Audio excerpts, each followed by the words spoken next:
অনেক দিন পরে কিচেনে অনেকগুলো কাজ করলাম।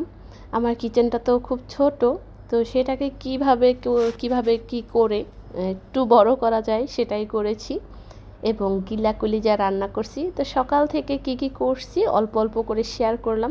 হ্যালো এভরিওয়ান, আসসালামু আলাইকুম। কেমন আছো তোমরা সবাই? আমি তো আলহামদুলিল্লাহ বরাবরের মতো ভালো আছি। চলে আসছি নতুন দিনে নতুন একটা সুন্দর ভিডিও নিয়ে। আশা করছি আজকের ভিডিও তোমাদের ভালো লাগবে। ভালো লাগলে অবশ্যই লাইক কমেন্ট শেয়ার করবে। এই তো সকালবেলা প্রত্যেক দিন এখানে বসে নাস্তা খাই আর এত ভালো লাগে। ওই দিক থেকে বাতাস আসে জানলা থেকে, এত সুন্দর বসে বসে নাস্তা খাইতে কিন্তু ভালোই লাগে। যাই হোক, খাওয়া শেষ করে প্রত্যেক দিন এই কাজটা করি। খাওয়া শেষ করে বাইরে চলে যাই, জান্নাতে বাবা চলে যায়, আমাদের কিছু যদি কেনার হয় তো কিনে দিয়ে যায়। তারপর সেটা নিয়ে আবার বাসায় চলে আসি। তারপরে আবার যদি যেতে হয় দুই একবার তো আবারও কিন্তু যাই। তো সবগুলো তার ভিডিও নেওয়া যায় না, ভাবলাম আজকে সকাল থেকে কি করি তো সেইটাই হয়েছে অল্প করে শেয়ার করি। প্রতিদিন হয়েছে ঘুম থেকে উঠে কি ভিডিও করব কি না করব ওটা আসলে মাথার উপর দিয়ে চলে যায়, কোনটা রেখে কোনটা করব। কাজ তো অনেক কাজ করি আসলে, একটা সংসারে অনেক কাজ থাকে যে সেটা হয়েছে ভিডিও করে করে বলে শেষ করা যায় না। ভাবি যে আমার কোনো কাজ নাই, তারপর দেখবো যে সামনে একটা কাজ এসে হাজির এরকম। তো আজকে এগুলো আমার ধোয়ার কোনো ছিল না, মানে এগুলো ধুয়ে পরিষ্কার করব, কিন্তু মাথার ভিতরে খালি ঘুরতেছিল যে এই পাখির ঘরে আমার পিছনে যে একটা র্যাক রাইখা দিচ্ছি, তো ওটার জন্য দেখা যায় হাঁটতেই কষ্ট, একটু মানে জায়গাটা চিপা হয়ে গেছে। তো ভাবলাম যে আমি এই ছোটোর একটা একটু পাল্টাপাল্টি করে দেই, তাহলে দেখা যায় আমার পাকঘরটা একটু বড় হবে। যাই হোক, প্রতিদিনই ভাবি যে এই কাজটা করব, ওইটা আর করা হয় না। যেটা ভাবি যে করব না ওইটাই হয়েছে আমার করা হয়ে যায়। যাই হোক, এই তো একটা খুব সুন্দর করে ধুয়ে পরিষ্কার করে নিছি, একটু গরম পানি করে নিছিলাম। তাই অনেক দিনের ময়লা হয়েছে, একটু গরম পানি করে নিলে তো সামান্য ডলা দিলে দেখা যায় উঠা যায়। একটু এই যে হুইলের পাউডার না, এটা লিকুইড ছিল, একটু লিকুইড নিছি, তারপরে পরিষ্কার করে তারপরে রেখে দিছি। তারপরে একটু চলে আসছি চুলার কাছে, চুলাটাকে একটু ব্রাশ করাবো। আর এটা কিন্তু আমি 3-4 দিন পরেই করি, কারণ হয়েছে প্রথম চুলাটা আমার নষ্ট হয়ে গেছিলো, একদম ভিতর থেকে কলিজা ওর হয়েছে জ্বালাপালা হয়ে গেছিলো পুরে।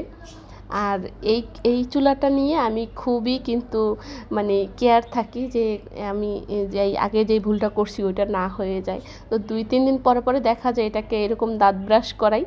তো আপনাদের যাদের এরকম চুলা আছে তারা কিন্তু এরকম মাঝে মাঝে দাঁত ব্রাশ করাবেন, না হলে কিন্তু আমার মতো অবস্থা হবে। যাই হোক, ব্রাশ দিয়ে খুব সুন্দর করে সাফাই করে নিতেছি, না হলে দেখা যায় আমাদের কিন্তু চুলার উপরে ভাত বলকাইয়া পড়ে, ভাত পড়ে যায়। তো সেই জন্য এগুলাকে যদি ব্রাশ দিয়ে এরকম ব্রাশ করে নিই তাহলে কিন্তু ভিতরে ময়লাটা থাকবে না। কাজ করতে তো কষ্ট হবে, আসলে কষ্ট যদি মনে করি তাহলে কোনো জিনিস ভালো থাকবে না।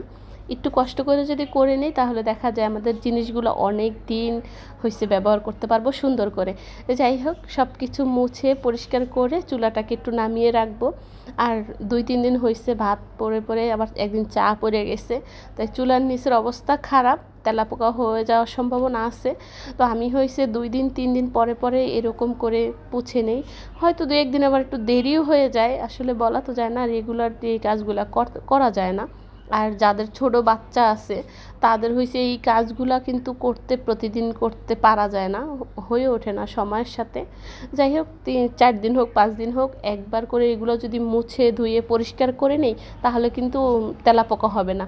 অনেক আপুরাই দেখি বলে থাকে যে তেলাপোকার যন্ত্রণায় ঘরে থাকতে পারে না, পাকঘরে থাকতে পারে না এরকম, কিন্তু আমার কাছে এরকমটা হয় না। আমি যদি একটু লেট করি তাহলেই দেখা যায় 2-1টা তেলাপোকা দেখা যায়। আর যদি আমি 4-5 দিন পরে এই কাজটা করে নিই তাহলে আমার তেলাপোকায় কিন্তু বিরক্ত করে না। তো তেলাপোকার ওষুধ দিয়ে চুলাটা আবার জায়গা মতো রেখে দিছি। এইখানে এই তো এই পাশের একটা ছিল, তো ওই পাশে রেখে আমি এই পাশে আবার ছোট ওই যে প্লাস্টিকের একটা রেখে ডিব্বাগুলো উপরে রেখে দিছি। আর এখন আমার কাছে মনে হইতেছে জায়গাটা একটু বাড়ছে আগের থেকে। আর ঢাকা শহরের রুমগুলো যত বড় হোক না কেন, কিচেন রুমটা কিন্তু ছোট হয়, তো সেই জন্য সব কিছু নিয়েই হয়েছে গুছ করে এক একটা কোথায় কি রাখা যায় এইভাবে করে বুদ্ধি করে আসলে কাজ করতে হয়। আর আমার পাকঘরে হয়েছে উপরে কানিস নাই, তাই সব কিছু হয়েছে এইখানেই, মানে এটা সেটা বুদ্ধি খাটিয়ে তারপরে হয়েছে অনেক মাথার মেমোরি লস করে তারপর হয়েছে কাজকাম করতে হয়, কিছুই করার নাই। যাই হোক, তারপরে এগুলো তো আগেই হয়েছে ভিজায় রাখছিলাম, গিলা, কলিজা আর হয়েছে এখানে নরুলি যেটা বলে, 3টা এখানে আছে। মঙ্গলবারে নিয়ে আসছিল, তো খুব সুন্দর করে ধুয়ে পরিষ্কার করে সেদিন রাইখে দিছিলাম। আজকেও খুব সুন্দর করে ধুয়ে পরিষ্কার করে নিয়ে মশলা কষে তারপরে এটার ভিতরে দিয়ে একটু রান্না করে নিতেছি। আর খেতে এত মজা হয়েছিল একদম। আর এটা তো বাহি ছিল না, একদম তাজা ছিল। আর কালারটা এখানে একটু ভিন্ন আসছে, সাদার ভিতর আসছে, কিন্তু কালারটা এরকম না, খুব সুন্দর কালার হয়েছিল। আমি একটু মরিচ বাড়াই দিয়ে রান্না করছি, খেতে খুব মজা হয়েছে। সকাল থেকে এত কাজ করছি, কাজ করতে করতে আমার অনেক খিদা লাগছে। যাই হোক, একটু মিষ্টি আলু সেদ্ধ করে নিছি, কিন্তু সব হুতুল্লাই খাইছে, আমি আর খাইতে পারি নাই। যাই হোক, হুতুল্লা কি জানেন, এই মিষ্টি আলুর ভিতরে যে যদি পোকা খায়, ওটা আমাকে গ্রামে আমরা হুতুল্লা বলি। যাই হোক, হুতুল্লাই খাইছে, আমি আর খাইতে পারি না। আমি বাগে একটা মাত্র পাইছিলাম, একটার অর্ধেক পাইছি। যাই হোক, কথা বলতে বলতে আমার তরকারি রান্না শেষ। এখন হয়েছে একটু জিরা দিয়ে তারপর হয়েছে ঢেকে দিলাম। আর ভাজা জিরার গুঁড়া তো আমার একটু দিতেই হবে সব কিছুতে। তারপরে এটা বিকালবেলা ছিল, বাবুরে হয়েছে ঘুমানোর চেষ্টা করতেছিলাম, যে বাবা ঘুমাও ঘুমাও, না সে ঘুমাবে না। ওরে ঘুমানো ঘুমানো এটা বলতে বলতে আমারই ঘুম চলে আসে, ওর আর ঘুম আসে না। সে আমাকে বলে, আমার হাতে রিমোট দেবে, রিমোট দিয়ে বলবে তুমি টিভি সিআইডি খেলো, না হলে তুমি ভিডিও খেলো, এগুলো আমাকে বলবে, আর আমি মোবাইল খেলি, এরকম আমাকে বলবে। যাই হোক, কি আর করা যাবে, ওকে ঘুম পাড়াতে পাড়াতে আমারই হয়েছে ঘুম চলে আসছিল। ওর নামে এখানে কিছু বলতেছে, এটা বুঝতেছে আমার কিভাবে চোখ পাকাইতেছে, মানে ও হয়েছে মা আর আমি হয়েছি মেয়ে, এই তো। যাই হোক, সবাই ভালো থাকো, আল্লাহ হাফেজ।